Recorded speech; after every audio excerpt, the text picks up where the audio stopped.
What's up, family? So in this video, I wanted to talk about the misconception of destination happiness.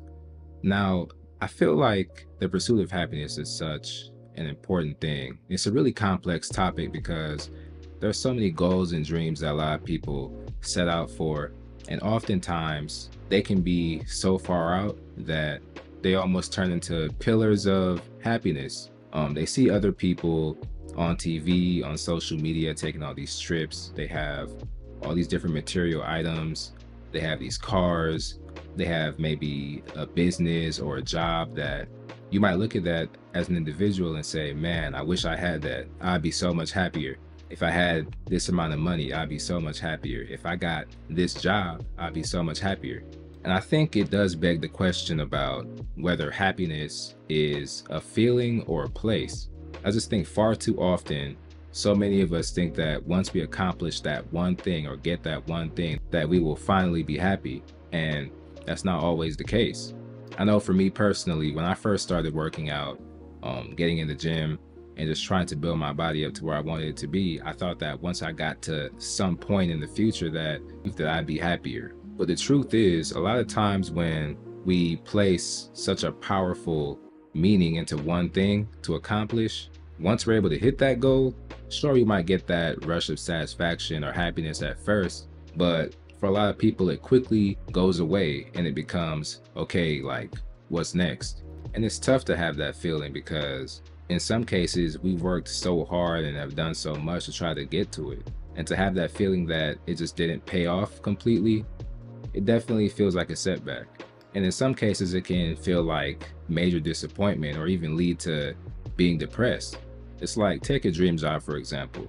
A lot of people will look at a job that they want to get in the future. So they might go to school, they get all these certificates, they take all these courses, all these learnings, just to finally get into that job position. And then once they get into it, they realize like, they really don't like it like that. They don't enjoy it. And that's the thing. Having to do something on a day-to-day basis and feeling like you're required to do it can definitely change your outlook on certain things. It can slowly ruin the love that you have for it.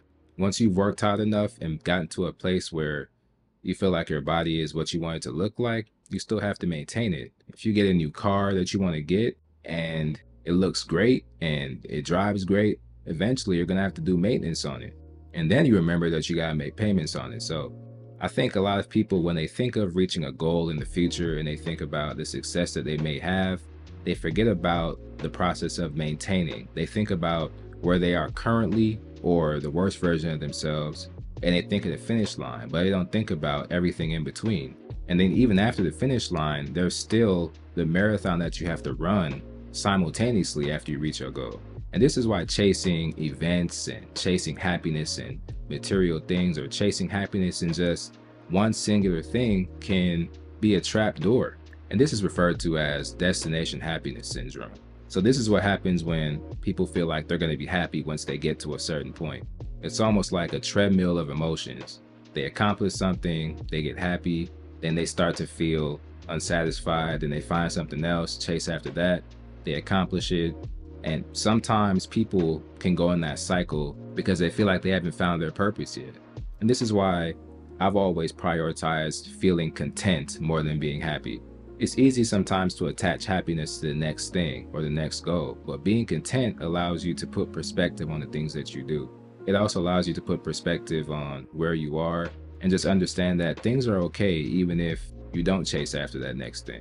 Chasing happiness becomes a high and a low dynamic, and when you're constantly going through highs and lows in life, it can feel depressing when you hit that low constantly, because oftentimes the lows seem a lot longer than the highs. So if you're struggling or not doing so well right now, that doesn't mean to just be content and think that everything will be fine.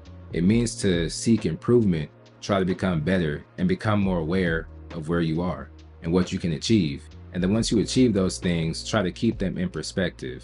Prioritize self-awareness and contentment over happiness. And that's just the way I feel about it personally. So yeah, guys, if you enjoy content like this, be sure to drop a like below and leave a comment sharing your thoughts. Follow me on my social media and subscribe for more.